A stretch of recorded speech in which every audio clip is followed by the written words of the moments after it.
Olá, bem-vindo ao Momento Arbitragem. Hoje é mais um programa da série especial Novo CPC e vamos falar sobre a expectativa da advocacia em relação à mediação no novo CPC. Fica aqui com a gente e confira.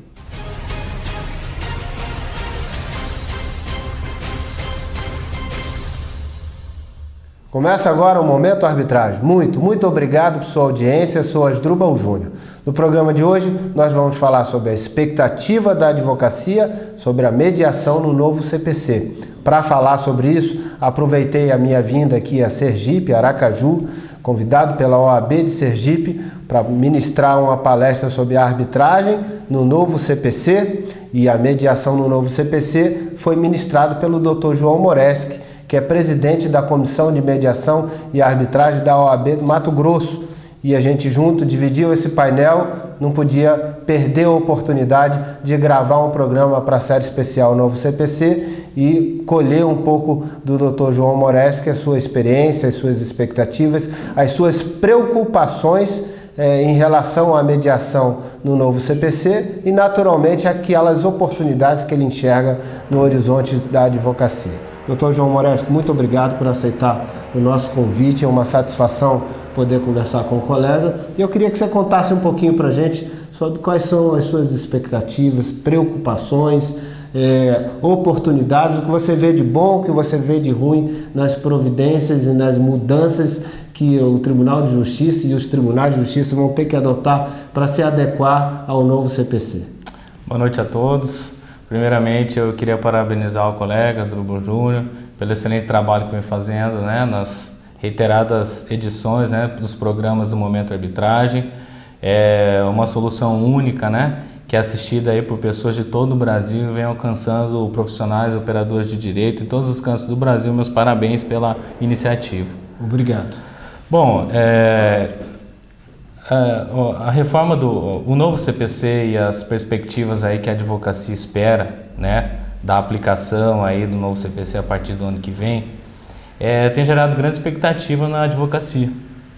Acredito eu, pelas andanças em todo o Brasil, que ainda temos muitos advogados desinformados, tanto quanto o Instituto da Mediação, como a aplicação propriamente dita. Seja ela a partir da própria resolução que criou as centrais de mediação no âmbito do primeiro e segundo grau de jurisdição, e seja também na questão da mediação pré-processual, ou em alguns estados se fala na mediação pré-judicial, que é que vem causando grande tremor na advocacia, sob o palio de que essas mediações pré-processuais elas estão retirando o mercado de trabalho do advogado. Você acredita que isso seja uma verdade ou é uma preocupação que não tem lastro, não tem consistência à luz do que foi regrado no novo CPC? Eu acredito que existe um ruído de comunicação entre o judiciário e entre a ordem dos advogados, em alguns locais, notadamente. Porque a partir do momento que o advogado entende que é oportunizada mais um ambiente de trabalho para ele, a partir do momento que a orientação dos tribunais seja no sentido de que, muito embora a mediação pré-processual não seja obrigatória a presença do advogado, mas sim que o tribunal estimule o jurisdicionado a participar de uma sessão de mediação acompanhado do advogado, eu acho que a partir de então a gente vai ter uma locução única, onde também seja preservado o exercício da advocacia. Até porque as disposições do novo CPC falam claramente que as partes devem estar acompanhadas de advogados ou assistidas pelo defensor público. Mas aí é no que tange a questão processual, Então o conflito já está instaurado via judicial. O tremor está aí justamente porque temos cidades, a exemplo do Mato Grosso, cidades distantes, comarcas pequenas, em que existem 20, 30 advogados. Então a partir da premissa de que os litígios ali são menores do que nos grandes centros, e esses litígios podem ser dirimidos de forma pré-processual pelo Tribunal de Justiça, pela vara localizada na comarca, é de se ressaltar que o advogado local perde o mercado. Existem algumas locuções... Mas esse é um temor que, na verdade, você acredita que ele não vai se sustentar na prática. ele não vai se materializar na prática. É apenas uma preocupação sobre interpretação do que está posto na regra, mas que na prática isso não vai se materializar, é isso? Eu acredito, até pelas andanças que a gente tem feito Brasil afora, de que isso tudo é gerado pela desinformação.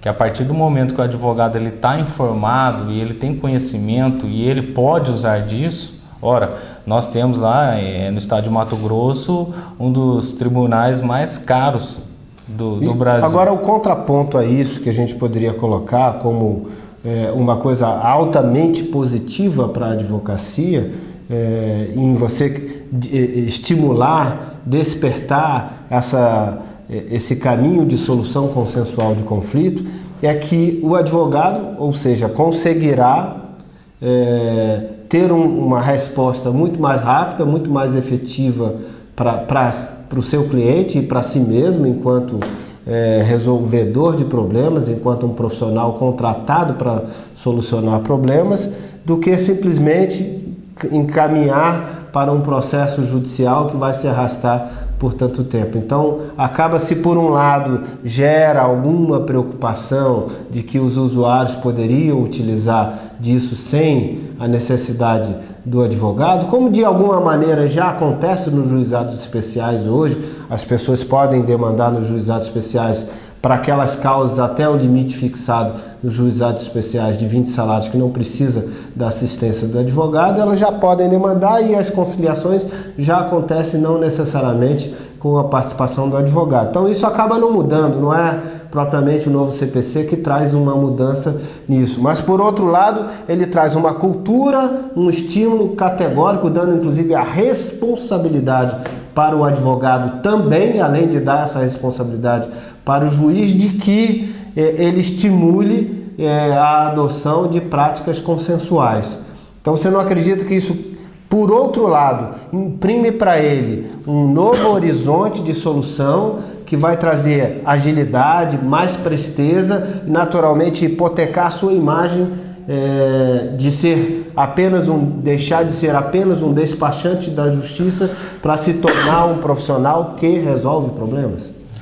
Sem sombra de dúvida, eu creio que o ganho tem muito mais ganho do que perda. Eu acho que assim, não existe a perda, existe uma falta de informação que leva a uma discussão equivocada, pela falta de informação. A pessoa está desinformada, a maior maneira dela se manifestar é através do ataque. Porque partindo da premissa que a mediação pré-processual, ela não é onerosa, ela é realizada de forma gratuita.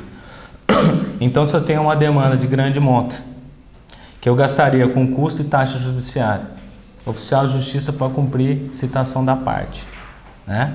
E eu possa dirimir ali numa central sem custo, melhor para o cliente, melhor para o cliente, e sem contar o centro de custo de uma ação judicial que dura aí 4, 10 anos, né? No final das contas, você nem vê os honorários. E ali com uma solução rápida, que é inclusive homologada por juiz, formando então o título executivo judicial, a segurança também para o cliente é imensa. Agora, cabe à advocacia entender o seu comportamento dentro de uma mediação, né, para que também atue de forma colaborativa, né, não de forma adversarial, né. Então, eu acho que base também da OAB, do sistema OAB, é informar e levar ao advogado essa nova postura diante da mediação, seja ela pré e processual.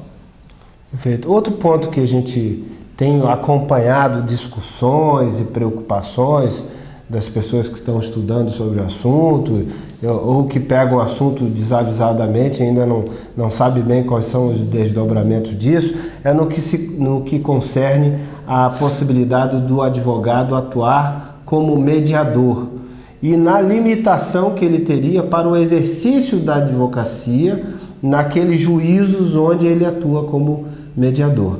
Ou seja, a previsão do CPC diz que o advogado mediador, o advogado que for um mediador e exercer a profissão da advocacia, ele estará impedido de exercer a advocacia naquele juízo onde ele atua como mediador. Como você vê a preocupação disso? Você acha que isso de alguma maneira atrapalha o advogado ou atrapalha a mediação, o credenciamento de mediadores, porque os advogados vão perder um pouco o interesse de serem mediadores na medida em que isso atrapalha o exercício da sua atividade, que provavelmente seja a atividade que o remunere mais, que seja a atividade da advocacia. Com base nisso, né, a gente tem verificado que o novo CPC ele foi redigido de forma a preterir até a advocacia. Porque partindo da premissa que, enquanto advogado, logicamente que advogado mediador devidamente cadastrado no tribunal ou no Tribunal de Justiça ou no Tribunal Regional Federal, a partir do momento que eu balizo ele, falo, olha, se você realizar uma mediação aqui, neste juízo, aqui você está impedido de advogar. Quer dizer, eu estou até cerceando o exercício da advocacia, o exercício do labor, o exercício do trabalho. Pensemos então numa vara única, né? Eu sempre penso nas comarcas distantes porque a gente tem que pensar no advogado que está na ponta, lá longe, né? Distante de tudo, de acesso à informação, de acesso a recursos mesmo. O cara vai lá e desavisadamente faz uma mediação judicial, está lá devidamente cadastrado, tudo certinho, faz uma mediação judicial. No outro dia ele vai lá distribuir uma ação, o juiz fala, olha, você está impedido de advogar aqui. Né? Você se equiparou a servidor público, né? Tem um outro capítulo lá do Código de Processo Civil que diz isso. Eu acho que esse gera realmente uma preocupação. Gera uma preocupação porque tem, né? Eu creio que a advocacia tem muito a contribuir para a mediação. Eu acho que dos cursos, né? E a preocupação em estabelecer isso, se por um lado tinha como mote, como lógica, evitar que esse advogado mediador pudesse ter algum tipo de privilégio no encaminhamento de demandas perante esse juízo, seja pelo relacionamento que ele criou no juízo em decorrência da convivência maior que ele terá lá atuando como mediador, seja pela possibilidade de isso gerar para ele talvez um diferencial de mercado que fizesse atrair mais demandas para ele, porque as pessoas vão falar, vou contratar aquele advogado porque ele é mediador lá naquele juízo, então ele tem mais facilidade, mais trâmite e portanto geraria mais captação de clientela, ou seja, que não seria sob uma lógica assim de concorrência leal, não seria a melhor forma de captação, algo censurável. Então você acredita que se justifica a objeção para o advogado atuar, caso ele seja um mediador, ou não se justifica? É um temor exagerado que se estabeleceu ao criar essa restrição? Eu acho que não se justifica, até porque a atuação do mediador judicial, ela não se dará frente ao magistrado. Né? A atuação judicial ela se dará no ambiente próprio para a realização da mediação. Então eu creio que a lei ela veio a desestimular a advocacia a ingressar nos quadros de mediadores dos tribunais. Até porque até a mediação gratuita gera impedimento. Isso pode gerar inclusive uma dificuldade de ter mediadores suficientes a serviço da justiça. Né? Mas eu acredito que a exemplo do que aconteceu com os conciliadores, advogados conciliadores que também geraram esse impedimento e foi balizado pela STJ que o advogado conciliador em conciliação não gratuita, este não se equipara a servidor, então não gera nenhum impedimento. Já aquele que é remunerado pelo tribunal a qual desempenha a função, aí ele se equipara. Agora, por outro lado, vamos também ver um horizonte interessante. O advogado que queira atuar com mediação, talvez tenha aberto para ele um mercado, porque nós estamos falando aqui do impedimento da mediação judicial, mas não há esse impedimento para uma mediação privada.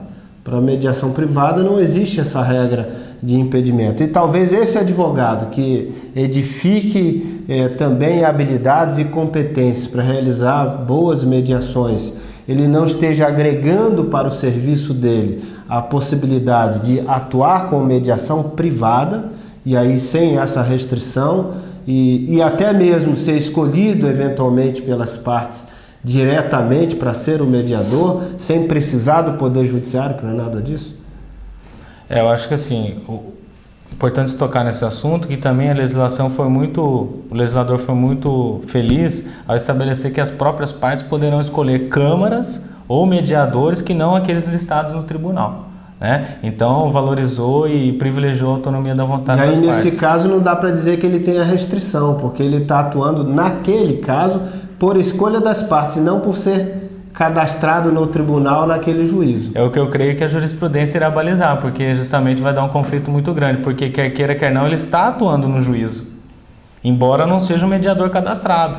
E a lei fala que o mediador que atuar no juízo, não fala se o mediador está cadastrado ou não.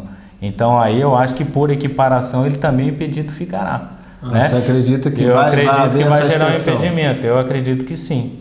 Eu acredito que sim, que vai haver essa equiparação. Até porque o mediador cadastrado, que vai estar cadastrado no Tribunal de Justiça, no Tribunal Regional Federal, ele vai estar lá à disposição da distribuição. Então, quer dizer, hoje eu fui distribuído para uma mediação na oitava vara, então, pum, estou impedido.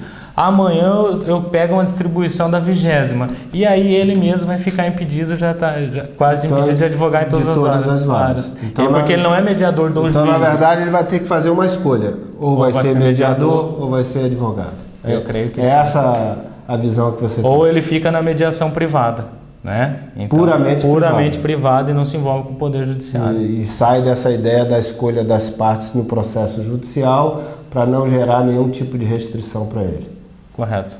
Tá certo, é uma preocupação válida. Eu acho que esse assunto tem que ser amadurecido ainda na discussão. É um assunto que causa ainda um desconforto nos mediadores, nos centros judiciários de solução de conflitos, porque temem perder mão de obra importante, que é a mão de obra de advogados. Hoje, grande parte dos mediadores judiciais hoje são advogados, verdadeiramente, e eles terão provavelmente que fazer uma escolha.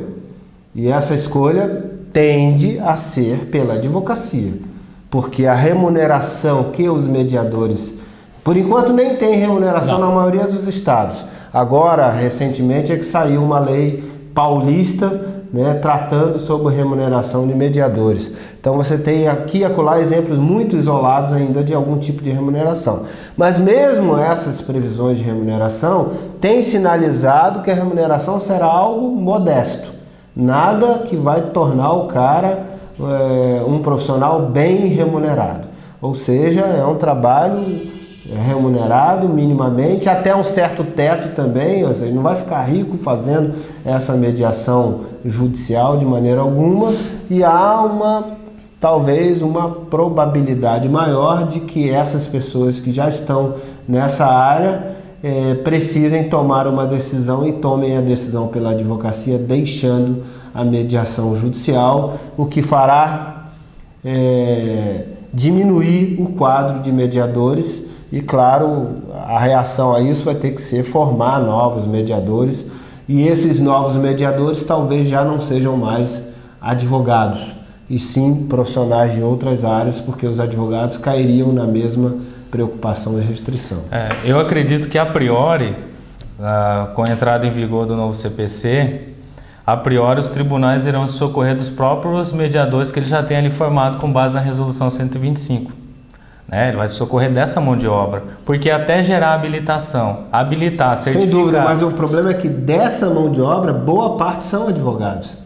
E eles vão ter que tomar a decisão. Boa parte são advogados e boa parte, em tese, porque se eles já são servidores da justiça, eles estão incompatíveis com a advocacia. Eu estou falando do servidor cadastrado. Não são servidores, eles são advogados voluntários. Advogados voluntários, tudo bem. Em grande parte são voluntários, porque os servidores mesmo não são advogados, não cairia nessa preocupação. Existem servidores que são conciliadores e mediadores, mas eu acho que do universo total é a menor parte. A maior parte são advogados voluntários, ou bacharéis em direito, estudantes de direito, que aliás é outra questão que não poderá atuar porque exigirá formação nível superior. Também eu acho totalmente equivocado também, porque você fazer uma exigência que gera barreira, gera dificuldade. A gente tem exemplo a arbitragem, né, que basta ser capaz para exercer a arbitragem. Então a gente pega um mediador, não menosprezando e não dizendo que é algo menos relevante, mas eu acho que se gera uma barreira e acaba deixando o mercado bem restrito, né? Embora entenda que o legislador, quando fez isso, ele quis colocar pessoas que tenham um certo nível de instrução para dirimir aqueles conflitos. Houve uma preocupação de ter qualidade Essa preocupação também... É que talvez tenha exagerado na exigência. Essa preocupação também, que eu acho que a advocacia tem, uma grande expectativa, é quanto a esse cadastramento. Quais serão os critérios do Ministério da Justiça e do Conselho Nacional de Justiça para cadastrar esses profissionais nessas câmaras? Que também, outra preocupação maior é o dispositivo do novo CPC, que reza que serão revelados números qualitativos, né, desse profissional. Ou seja, vai dizer quantas mediações ele fez, quantas foram positivas, quantas não foram positivas, e isso aí vai acabar... estatísticas sobre a sua performance. É muito bom isso, porque partindo do princípio da transparência e partindo ali de dados que fazem com que as pessoas busquem a mediação, porque vai mostrar que ela está sendo positiva, mas tem um outro efeito, que é que o profissional pode, às vezes, de forma exagerada, buscar o acordo a qualquer preço. Porque aquilo vai qualificar ele perante aqueles que estão socorrendo da mediação. Pode interferir na condução do trabalho, é isso, né? Pode interferir. Até porque a gente tem que ver como que vai ser supervisionado isso. O mediador vai estar exercendo a função de quem supervisionará, né? A manutenção desse credenciamento também é algo a se pensar. Geram todas essas preocupações e isso é absolutamente natural. Para a gente poder fechar o nosso programa, está chegando já na parte final, eu queria que você agora desse uma visão global, geral, sobre essa expectativa. É uma boa expectativa, apesar dessas preocupações que o doutor sinalizou e que a gente compartilhou aqui.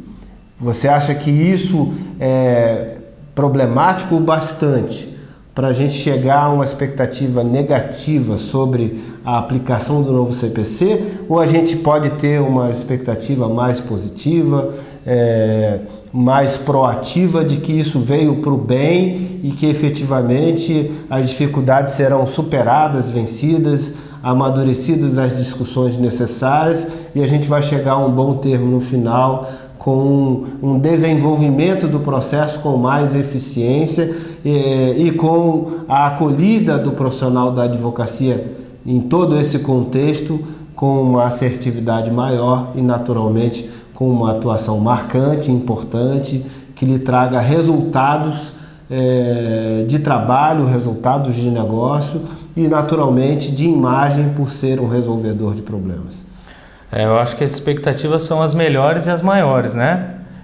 Eu acho que assim, a gente faz algum questionamento, algum apontamento, que isso aí vai ser dirimido aí no transcorrer, aí no curso, né, do assentamento da nova lei, né? Eu acho que com a experiência vão sair jurisprudências, né? Vão sair definições, as doutrinas vão poder se especializar mais, dar uma direção melhor, mas as expectativas são as maiores, porque é um mercado novo, né, para o advogado.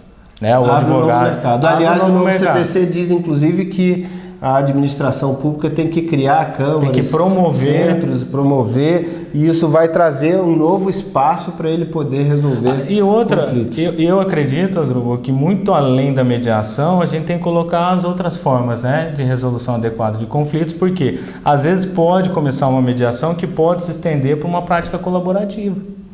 Né? O novo CPC ele recepciona todas as práticas, né? Todas as resoluções, as outras formas de resolução de conflito, né? De forma adequada. Sim. Então eu acho assim que a advocacia só tem a ganhar, a expectativa é muito grande, mas tem que haver preparação, conhecimento, né? E muitas vezes a gente monitoramento. Então tá certo, doutor João Moresco, a gente agradece muito a sua colaboração com o nosso programa Momento Arbitragem. Colocamos o nosso programa à disposição da OAB do Mato Grosso, da Comissão de Mediação e Arbitragem, para que possa compartilhar com a gente as novidades de como está se desenvolvendo a mediação e a arbitragem do Mato Grosso e, naturalmente, queremos saber disso, monitorar, informar ao nosso público e queremos que a gente possa também levar uma mensagem para a advocacia do Mato Grosso, para as pessoas do Mato Grosso que estão nos assistindo, de que lá estão bem assistidas pela Comissão de Mediação e Arbitragem da OAB local e, naturalmente, com o bom trabalho que também tem sido feito pelo Poder Judiciário do Mato Grosso no desenvolvimento dos Centros Judiciários de Solução de Conflitos. Muito obrigado pela participação. Tá certo. E você, gostou do nosso programa? Compartilha nas suas redes sociais, comente, curta, manda uma dúvida, pergunta, sugestão de pauta. crítica construtiva. Terei grande prazer de interagir contigo. Meu e-mail está aparecendo na sua tela. Já assinou o nosso canal no YouTube? Aproveita agora. Está aparecendo aí na sua tela o link. Assina o nosso canal no YouTube. No mais, você já sabe, me encontra aqui toda segunda e quinta no Momento Arbitragem. Grande abraço para você. Até o próximo programa.